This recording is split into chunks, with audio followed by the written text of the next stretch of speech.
don't have this country, just remember, ladies and gentlemen, you have no place to go and bitch. Nobody bitch more than Americans. They come from all over the world and come here to bitch. So where else would you have that kind of freedom?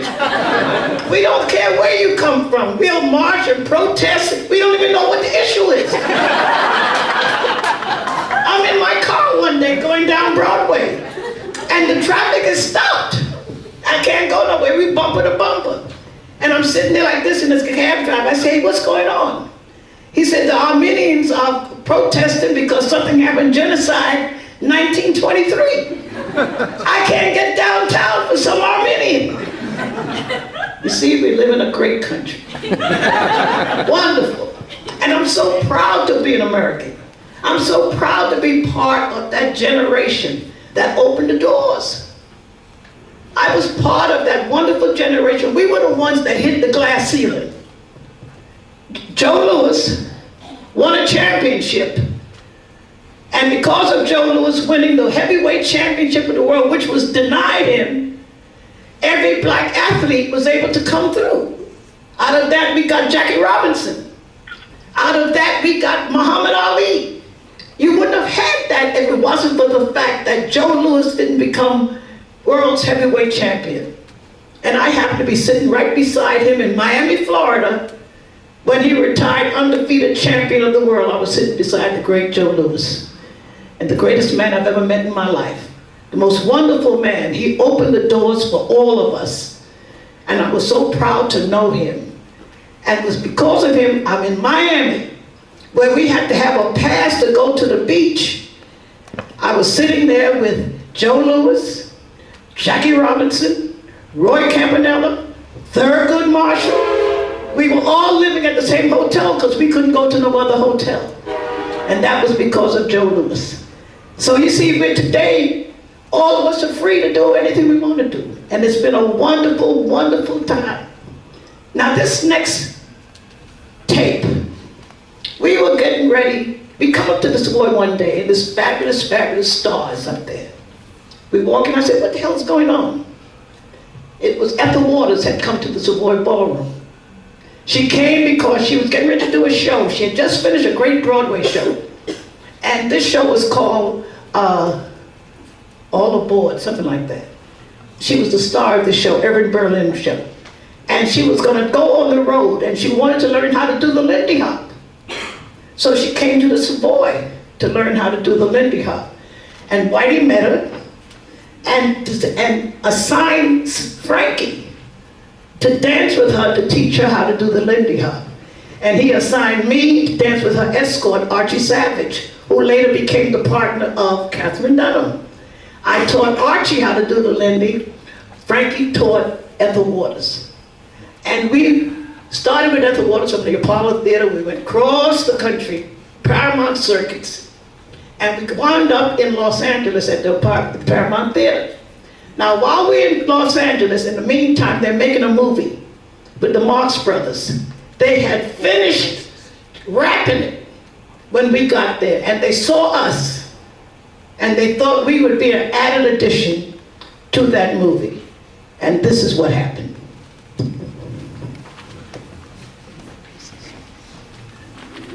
I got a frown. Ivy Anderson, vocalist at the top. But it was just funny as hell. I just kept that in because I enjoy every time I see it. But that was the result of making our first movie. I mean, this is when we rose from ordinary dancers in a ballroom, and in those days, that was called the pinnacle. To be able to be hired by Hollywood. We went Hollywood. We thought we were the greatest thing that ever happened. Boy, our chest was big and everything. It was such a great time. Still busted, but nevertheless, that was the price you pay for being a dancer. It hasn't changed worth a damn. I'm telling you, I've been trying to up the ante for dancers for 100 years, but who knows. But that was the best time. That was one of the best acts that came along. Now, right after that, we were traveling. Olsen and Johnson, I happened to be with Olsen and Johnson for 5 years. I was their opening act. We were with the Skating Vanities and all like that. Then they went to making movies. And Helter Poppin' was one of the big Broadway shows that ran like 5 years on Broadway. And they were going to make a movie, and we auditioned for the movie, and we auditioned for the Broadway show. That's what it was, and we opened in Boston. And then they promised us that when they ever got to make a movie, they would bring us into the movie. And it happened to be, I think without a doubt, one of the greatest dance sequences that's ever been produced on film. And this is that case. So if anyone has any questions, I'll play a little Donahue. Hi, Ms. Miller. I wondered if, I heard a great story from Richard Powers about how you went and he had that dance group that was trying to recreate Hell's A-Poppin', right? Yes. And vintage there dances. was, yeah, the vintage dancers at Stanford with, Yes. with Richard Powers. And there was a problem, there's something that got edited out, and he tells this great story. I wondered how he got you to come, and you said, oh yeah, I know what they took out. Oh, that was, I met him, they had been working on the health, they had heard about, everybody wants to do the Health of Poppin'. So they took they had the racist routine. And they brought me in for me to correct what they had missed in the routine. And I went there to work with them, and it was they had the racist routine that I worked with the vintage dancers on. And that began my association with Richard Powers. And it's working with a group of wonderful dancers.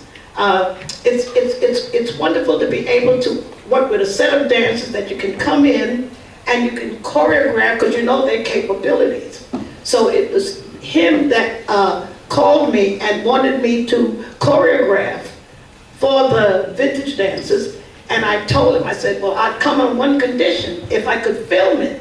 Because the thing about dances, you have a dance routine, but once you have a dance routine, it's forgotten. I mean, unless you have it on film, it's gone. So I said I would do it on that condition that I could film it. So the university gave Richard permission for me to have the dance routines that I was getting ready to put together. And I called my friend John Beffar in Florida and asked him, I said, well, they're giving me a certain amount of money. I don't want the money. I'll give the money to you if you will come in and film what I'm choreographing. And he chose to come in, even though he never got all the money. I don't know what happened. I never saw any of it. But when you deal with universities, believe me, it sucks. Oh, honey, listen, they're the cheapest Anyway, we finally got it together. But that began an association with John Beffar, because when he came, what he was surprised to see, that there were people of all races and all different backgrounds together, dancing together. And he thought that was a wonderful thing to see, that how people that, it had nothing to do with who you were. You were dancing to the same beat. And that was the focus of the documentary that he began to produce. He said dancing brought people together. Dancing made people like each other. Dancing was love. And he built a documentary on love. And that's what the documentary is about, and he called it The Queen of Swing.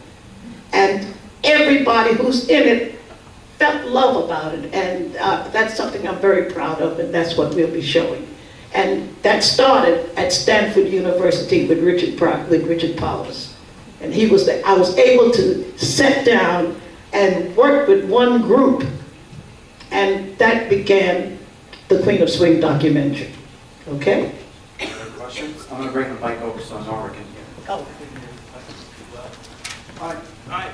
I had a question about the Savoy Ballroom. I have two questions. One, I'd like to hear about the way people dress. We had a code. We had a dress code. I really want to know about is what it smelled like there. It wasn't funky. You see, in my day, funky didn't have nothing to do with a beat. Funk was an aroma. And the one thing you learn about dancing, you learn how to be meticulous. You're trained how to keep that funk from spreading, because dancing is funky. And you got to keep the funk down. And I mean, if you came into Whitey's rehearsal and you were funky, he took you in the bathroom and gave you a bath right then and there. Because we had kids off the street, they didn't have the kind of grooming that you learn. But grooming is something you must learn. And you learn first how to keep clean. Because if you're dancing close to somebody and they're smelling, I mean, you know, odors are unusual. People have all kinds of odors. And you learn how to keep it down, brother. Keep that funk down. But in those days, we had a dress code. You didn't come, of course, in my day, we didn't wear jeans. I mean, jeans was something that you saw people on a farm wear, picking apples or cotton or whatever, but you didn't pick it in Harlem. You came to Harlem with your shoes shined, your hair straight, and you had a crease in your pants. A guy he wouldn't dare show up on Lenox Avenue. That's what I tell you, when I turned around and saw this man twist Mount George, here was a guy 6 feet tall, Easter Sunday. He had a white hat, white suit, white vest, white shoes, white shirt, white tie. He had a mouth all the way on the side of his face, but he was sharp as rat shit, and that's sharp on both ends.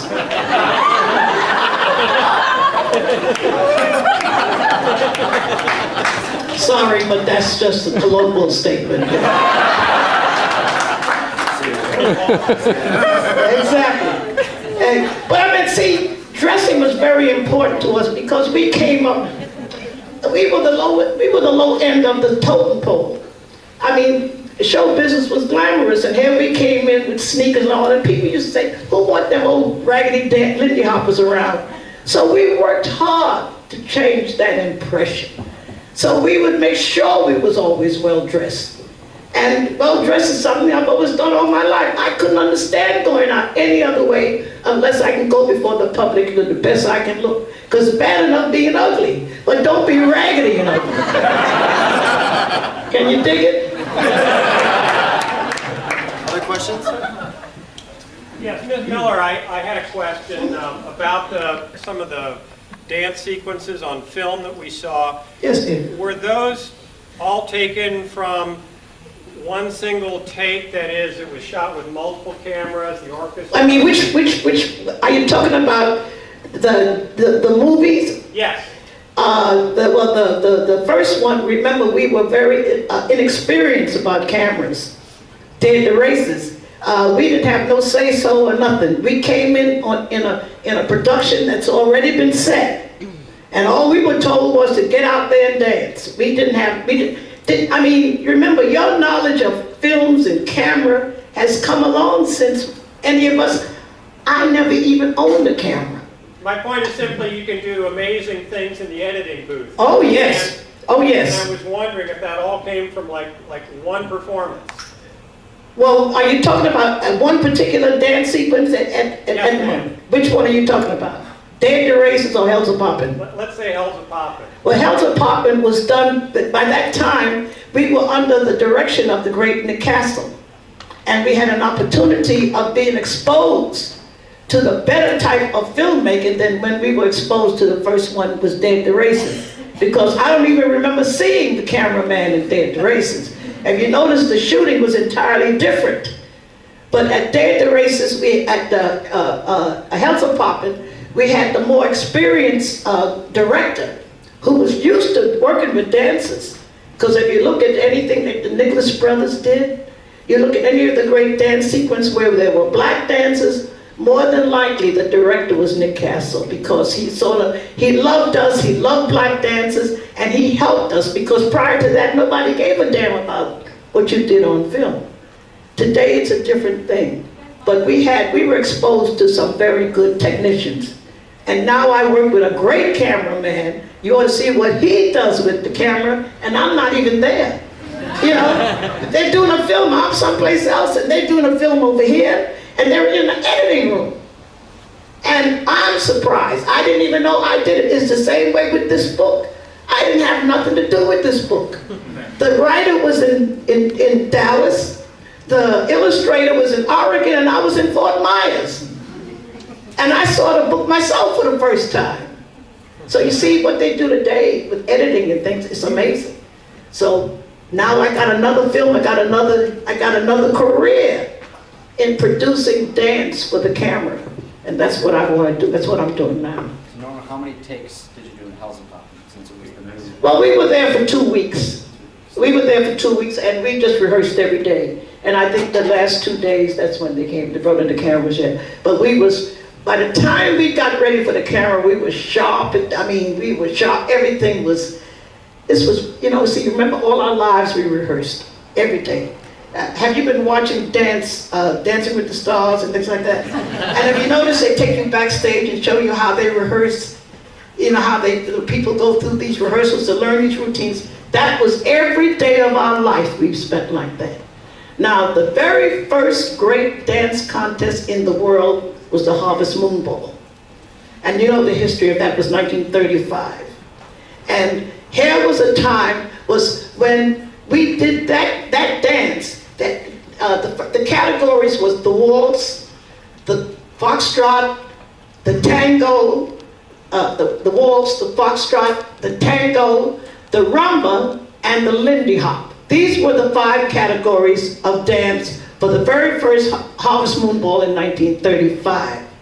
And what we see up until then, when we danced for the audience to say who was the best dancer. We didn't know about judges or nothing. Now the word come down, there was going to be judges who was going to judge the Lindy Hop contest. And they're going to be white judges. And what do they know about Harlem? So we were nervous from the beginning. Then it came down that we had to dance 3 minutes. Now 3 minutes is a long time to dance at a fast tempo, and you're not in condition. So we began training to dance to a whole record. And if you dance on a record that's 3 minutes, by the time 2 minutes come in, your gums are sore. Your arm, you can't believe it. Sometimes you're disorientated. That Harvest Moon Ball, that first one, and we couldn't do air steps the first year. But we were rehearsed to exhaustion. And that was the first major contest in the world. Leon James won the championship because he wore a white suit. Frankie Manning had a brown suit, the best dancer in the world. They didn't see Frankie. They only saw Leon. I came in 3rd. That was the first Harvest Moon Ball. And we rehearsed right down, and we did the first 5 years of Lindy Hop. And up until that time, you had what they call the all-around championship. The champ of the waltz, the champ of the foxtrot, champ of the tango, champ of the mambo, champ of the Lindy Hop. Now, the 5 contestants had to dance all the dances, and that dancer that was picked, that became what was called the all-around champion. Now, how does a Lindy Hop compete with a dancer that's dancing the waltz? So I'm sitting there looking at it, and here came they wear these beautiful ball gowns, and here come the Lindy Hopper with the white shoes. No contest. So Whitey came up with the idea. My Lindy Hoppers cannot compete in all the other dances. So remember, we have to take out the Lindy Hop. That's the only way we go in the contest. So the first 16 years of the Harvest Moon Ball, we took our 1st, 2nd, and 3rd prize of the Lindy Hop. And that was the first 16 years of the Harvest Moon Ball, because we couldn't take out the all-around championship, no way. But the final contest was ever in 1940. Thompson Wilder got 1st prize. Frankie got 2nd prize. Again, I come in 3rd.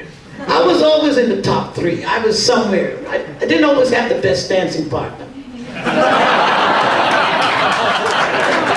But I came in 3rd. But Ed Sullivan was the MC then. And he said the Lindy Hop was so great, he couldn't choose one team to go into the Lowy State with him. So he took in all 3. All 3 teams played with the championship dances.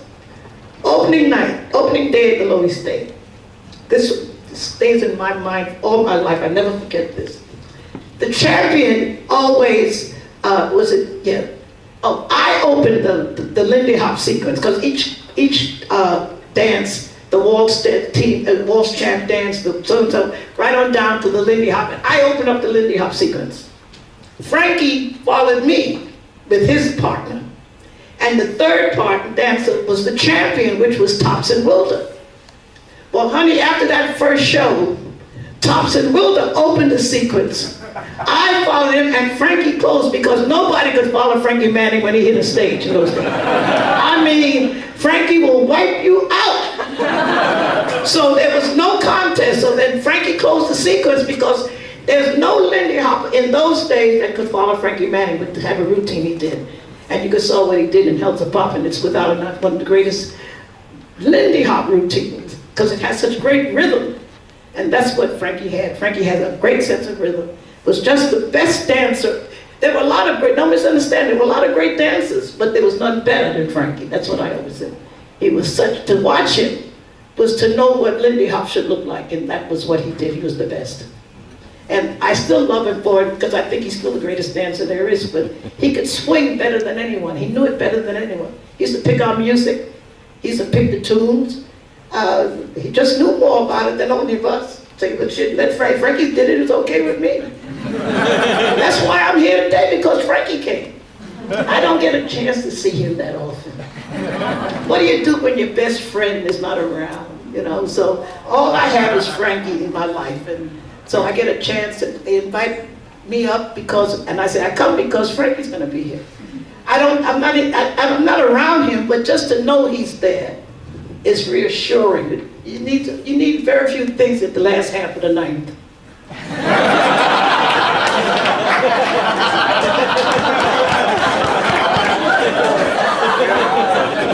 We have time for one more question. Norma, just so you know, we invited you because we wanted you here.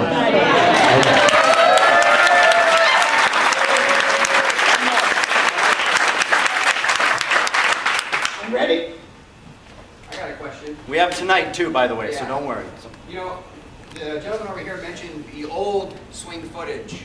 Yes, I've been following Lindy Hop since 1996. You're a youngster, though. And it's so exciting to see on film, but we haven't really seen it in the modern world today. Yeah. What keeps it from happening? How can we find someone to do something That's besides what we're swing doing. kids? You know what I'm saying? Well, that's what we're doing now. That's what I want to do. I want to put film feature dance. film that represents- Exactly. I agree with you. While you and Frankie are still here with us. Please, you know something? I know. But this is what I'm trying to see. What I'm trying to do now is, I'm doing a show called, well, it's in my head. I'm always getting in trouble with something. But I'm doing a show called Me and Basie.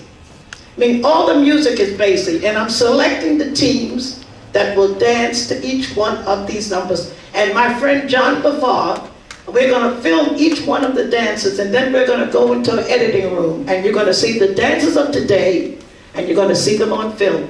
It has to be somebody to care. You know, it has to be somebody that wants to do it, because dancing is very expensive. And they said, well, no, I mean, you can't put dancing in a ballroom or nothing, because dancers don't drink.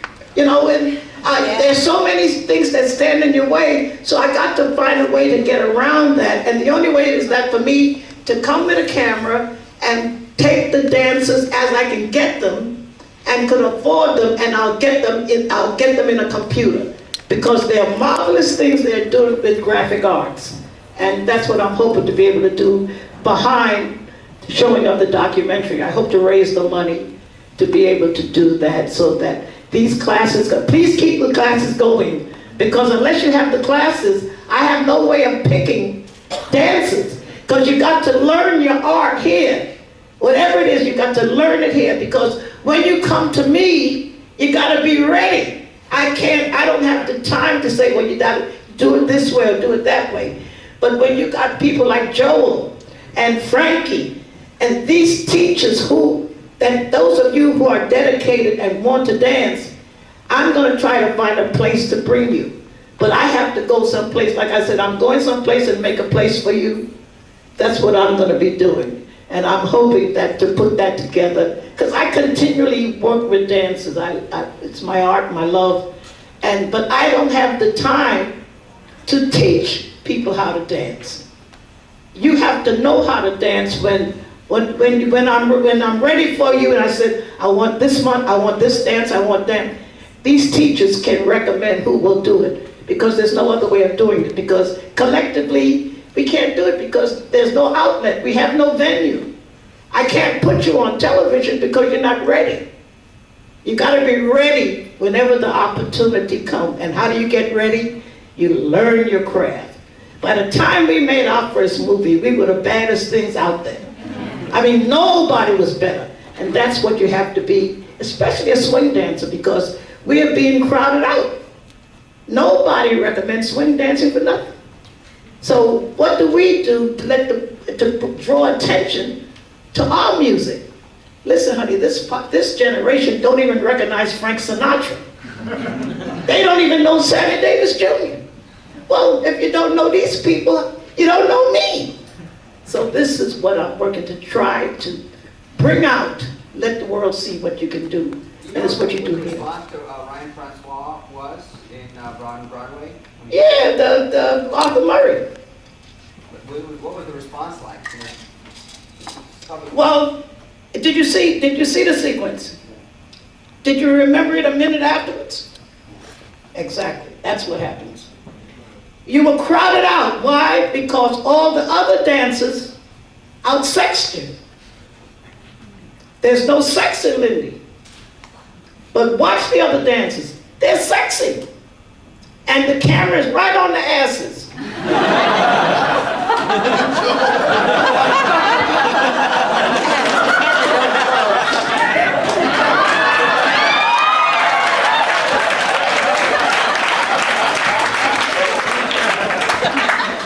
Well, I watch everything. I said, well, I'll be damned. We're being outsexed right there on the camera. Because Joel and Francois and Jenny was wonderful. But 1 minute later, you forgot it. You see, you got to leave that impression. You got to say, wow, look at that. And it's got to stay with you. And that's what you have to do. You got to bring it up. You got to bring the bar up.